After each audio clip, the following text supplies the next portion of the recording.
So if you want to start by just introducing yourself briefly, and then I'll go into asking questions. Gerald Horn, historian, writer, political activist. Excellent. Thanks so much.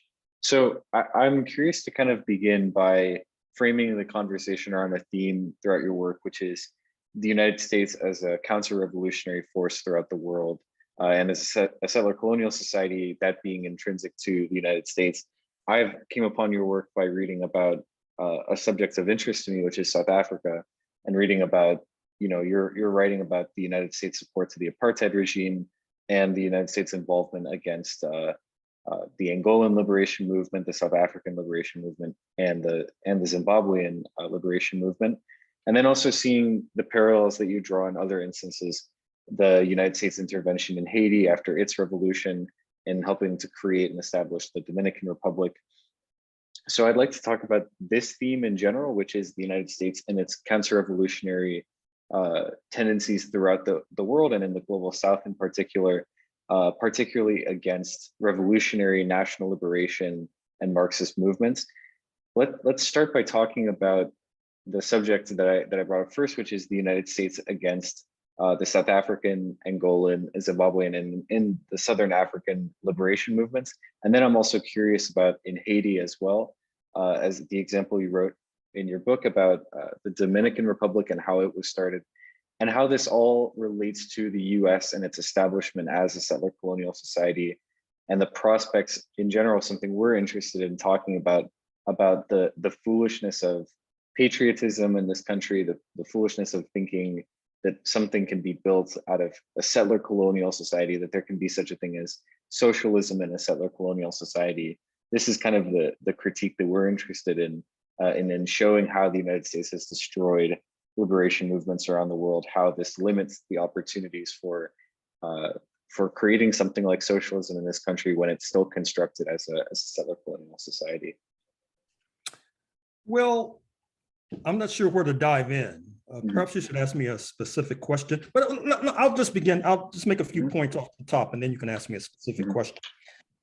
One of the points I've also stressed is that when progress has come to these shores, it's oftentimes come through a conjuncture of external factors, global pressure not least. That was the import of the impact of the Haitian Revolution on the United States. It helped to ignite a general crisis of the entire slave system that could only be resolved with its collapse, including in North America. That was the import of the Bolshevik Revolution, 1917, which presented an alternative, at least for a while, to capitalism, certainly by dint of supporting national liberation movements. You may have gathered that from my book on Southern Africa, for example. And Washington, by the 1950s, found it difficult to appeal to African and Caribbean nations coming to independence, not least because of the conjuncture created by world socialism. Washington found it difficult to appeal to those nations as long as Black people in particular were treated so atrociously. That's referenced, for example, in the Brown versus Board of Education majority opinion by Chief Justice Earl Warren circa 1954. And so that creates a dynamic that opens the door a bit for the agonizing retreat of the more egregious aspects of Jim Crow. And one of the questions for today, it seems to me, is what will be the impact of the current conjuncture, which even certain bourgeois analysts are suggesting that we might be on the cusp of de-dollarization.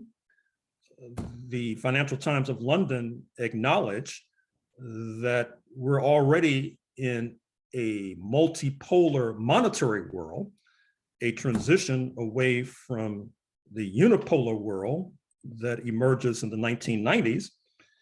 And with that rise of multipolarity, then the question becomes, what will be the impact domestically? What, if any, win will be placed in the sails of progressive and radical forces in North America? That's a question that we need to think about. And I'm very interested in your scholarship throughout. You kind of draw this connection between the establishment of the United States as a settler colonial nation with its racist origins to the policy of anti-communism during the Cold War. And this is something that you draw on in the case of Southern Africa in particular, how anti-communism and racism against the liberation movements in Southern Africa were so intertwined. So I'm curious how you see this playing out. I've also read and watched a little bit of your thoughts on China as well, how this is kind of playing a similar role with respect to what you're saying with multipolarity and China taking a greater position in the world and having very strong connections to African nations, how this kind of racism / anti-communism plays a very similar role in the approach towards China in undermining China's success that it's made and the advances that it's made as a country. And then how we can trace all of this back to the origins of the United States that you've written about in the counter-revolution of 1776, how the US is fundamentally a reactionary nation that's been developed through counter-revolution. So I'm curious about that. Well, I would actually go back to my book on the 16th century, The Dawning of the Apocalypse, because in some ways, even though it only came out a few years ago, in some ways it's the seedbed of what I've been doing for decades. I don't know if I can explain that chronologically, how something that came out recently helped to shape what I wrote decades ago, but somehow that's how it evolved. What I mean is, as I point out in that book, in order to understand the United States and its predecessors, speaking of London, you have to understand religion, that is to say, the rise of the Protestant faith, so-called, in 1517 with Martin Luther, and how this is taking place simultaneously with the breakthrough, quote unquote, of the Iberian nations, particularly Spain, with its allegiance to Catholicism. And so London is late to the colonial party. And at the same time, it's under siege by the Catholic powers, particularly Spain. And so, in my opinion, through a kind of improvisation, you see London migrating from religion as a qualifier for being a settler to race or pan-Europeanism, for example. That is to say, if you look at the history of Florida, which I do in that 16th century book, 1619 notwithstanding, the origins of the original settlements in North America, particularly in Florida, St. Augustine, is 1565. And what's striking about the Spanish is that they're oftentimes rejecting non-Catholic settlers, even if they're European. And in some of their settlements south of what is now the United States, they're accepting Africans as conquistadors, for example. And so London moves to pan-Europeanism. If you look at the history of Maryland, for example, Maryland has Catholics as original settlers from its inception in the 17th century. So this move towards pan-Europeanism is accompanied by class collaboration. Class collaboration, to me, is the key, if not a key, to understanding the United States of America. That is to say, if you look at the settlement in what is now North Carolina in the 1580s, you have a diverse range of settlers of class backgrounds, middle class, working class, poor, sponsored by the 1%.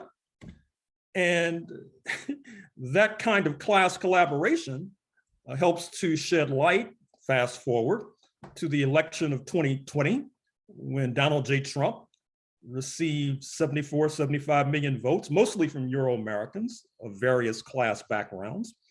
Or if you look at the January 6, 2021 insurrection, mostly Euro-Americans of various class backgrounds, from CEOs to shopkeepers to military men and police officers, et cetera. And so what I would argue is that about a half century ago, that particular model of development was on the ropes. You see it with the eruption of the Grenada Revolution, the Nicaraguan Revolution, the Iranian Revolution, with the independence movement coming to fruition in Mozambique, mid-1970s, Angola near the same time. But what happens, as they say in the United States, is that Washington is able to execute a Hail Mary, in a sense. In other words, what Washington basically did was delay the inevitable, admittedly delayed it for decades. What I mean is they effectuated an entente with the People's Republic of China. Interestingly enough, we were marking the 50th anniversary right before the hinge moment of February 24th, 2022. That is to say, Nixon, Kissinger to China, an entente on an anti-Soviet basis, leading to massive foreign direct investment in the People's Republic of China, which has now created this juggernaut that bids fair to the US imperialism sprawling in the dust. But it also helped to complete the encirclement of the then Soviet Union with the European nations on one border, particularly the European Union, and Japan, South Korea, and then China. So the Soviet Union collapses in 1991, leading to this so-called Europe unipolar moment. But now, of course, with all this talk, including by the International Monetary Fund, of de-dollarization, we may be on the cusp of a new order. Now, we cannot rule out that the Yankees might pull another rabbit out of the hat, may execute another Hail Mary pass. I don't rule that out.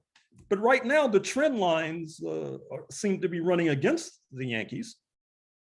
And what's ironic is that despite spending trillions to oust communists from power, particularly in Moscow, the United States now faces what it would consider the indignity of being surpassed by a nation ruled by a communist party, speaking of the People's Republic of China.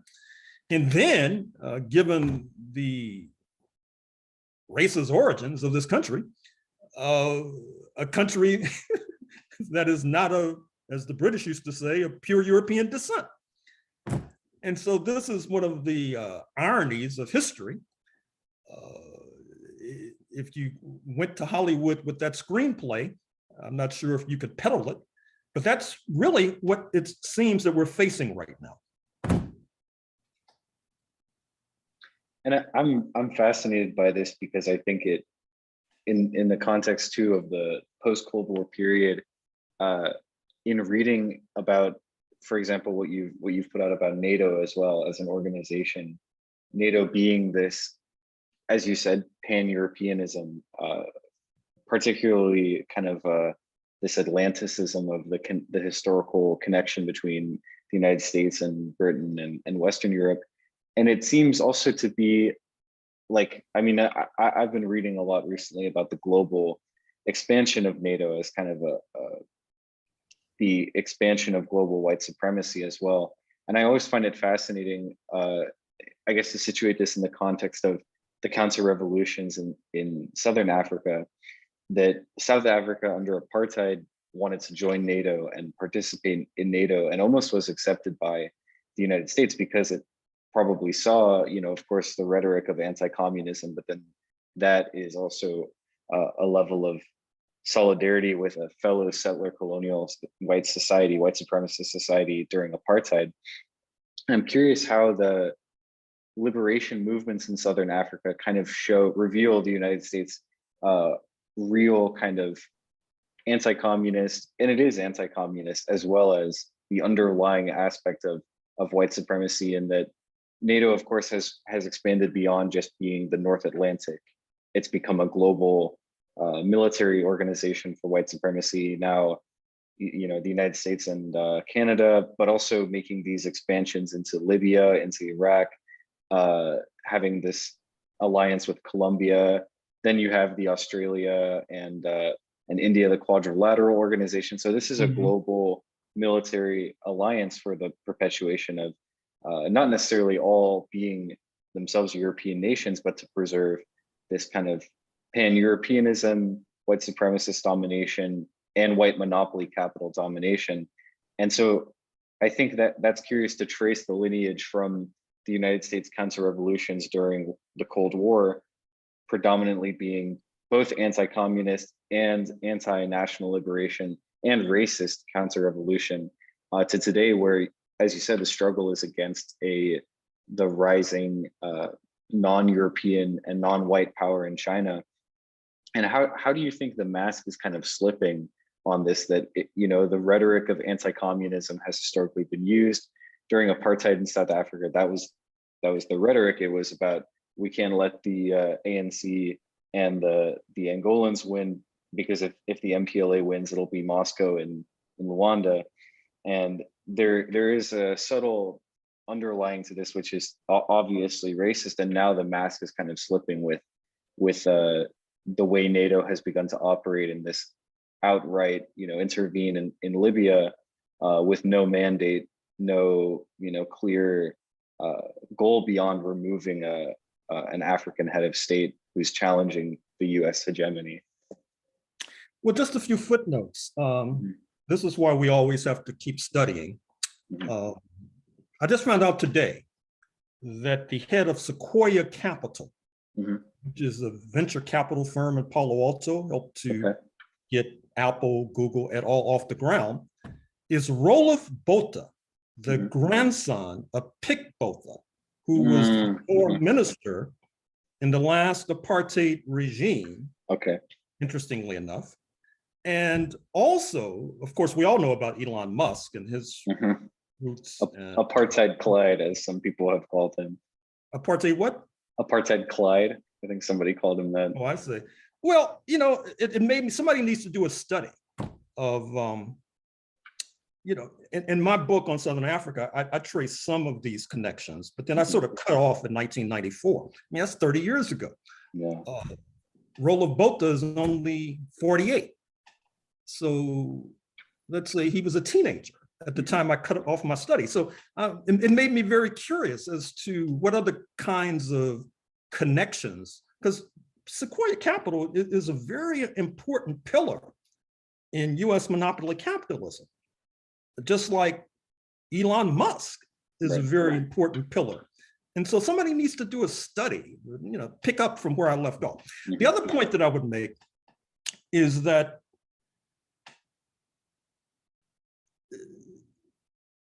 certainly, as I've said, and as I've written, we should not underestimate white supremacy in terms of trying to figure out the United States of America.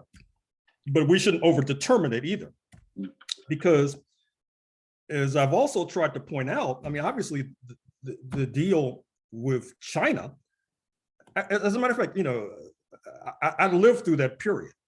And so I used to have debates. People, a lot of people, believe it or not, just could not accept that the United States was leaning towards China and away from Moscow, because as they saw it, Moscow was white, United States was white, China's not white. So naturally, the two white powers, so-called, can't go. Even though if you looked at the newspapers, it was clear that what was happening, but people develop a theory of the case.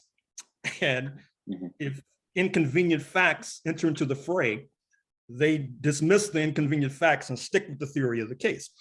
And I say that as well because another turning point comes, as I wrote in my book, Race War, which is right behind me, is 1904, 1905, when London finances the Japanese attack on Russia.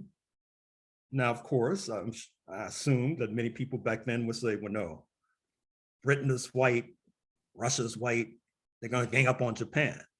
Well, no, that's not how it evolved. And so it reminds me of, like studying for the bar exam. You look for simple devices to try to understand all of this information that's coming at you.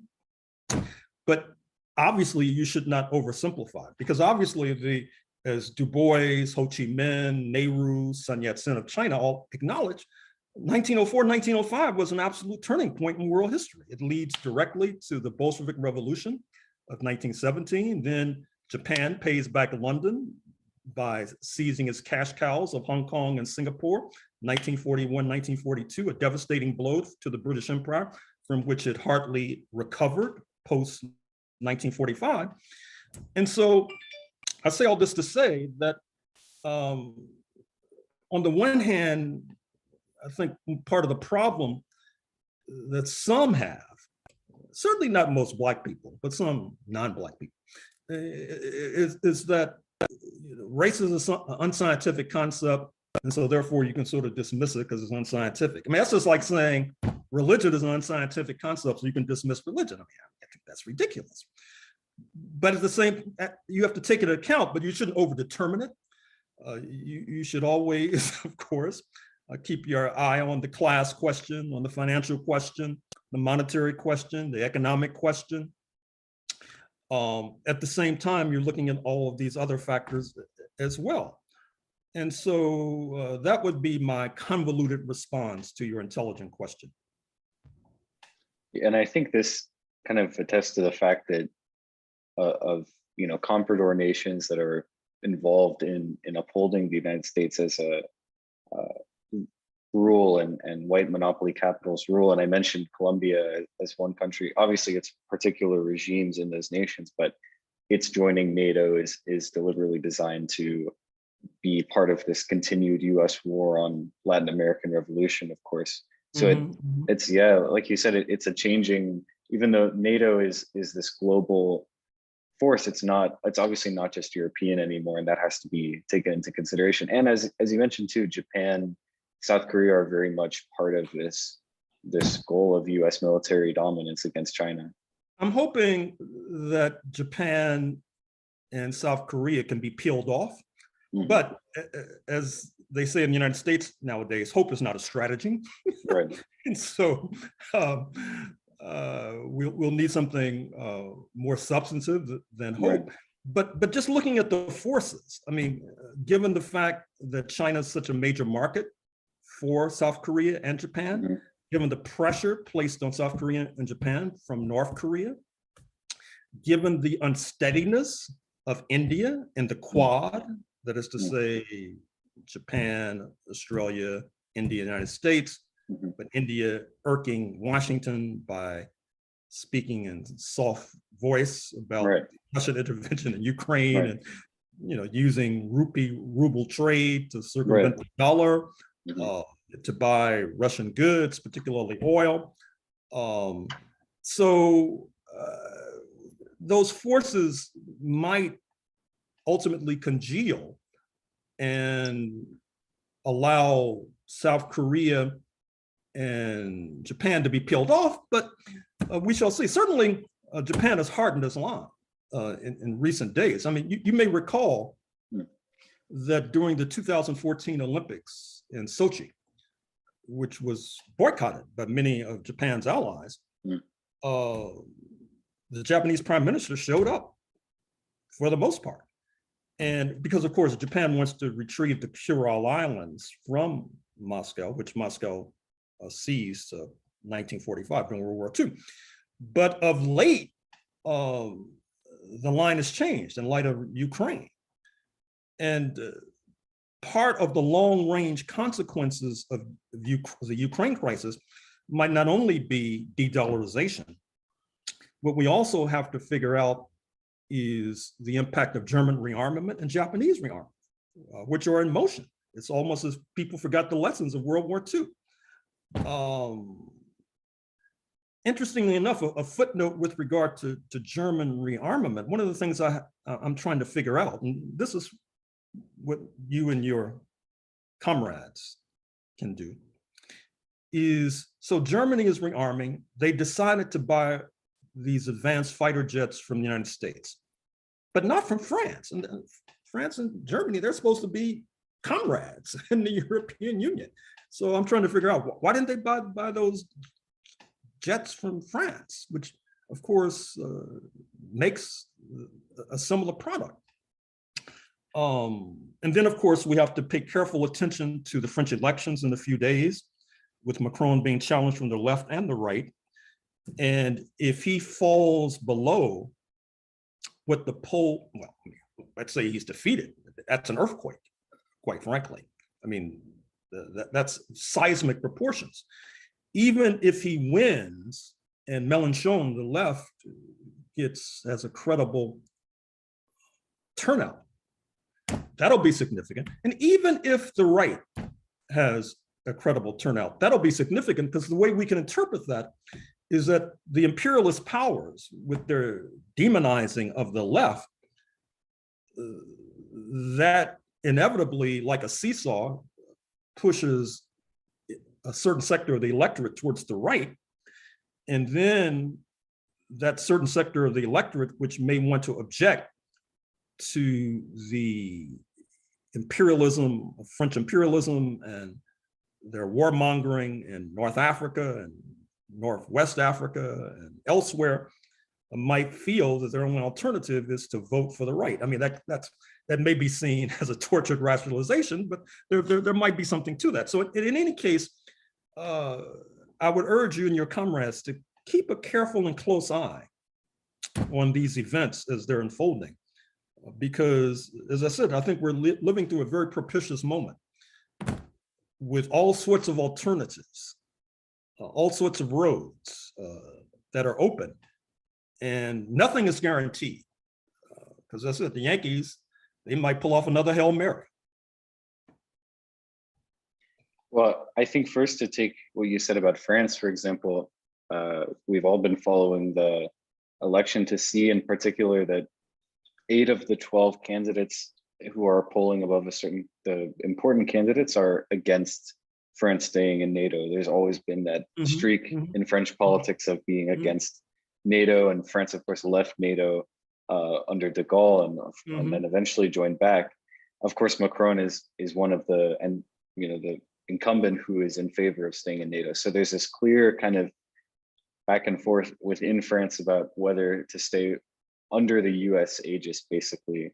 And then I think that relates to Germany as well. And it's really, and even Germany, I mean, there was some back and forth as well, and not completely wanting to go along with the US cutting off Russian oil, the US ending the Nord Stream pipeline and sanctions. So there's a little bit of European kind of kicking against the US putting the EU into line.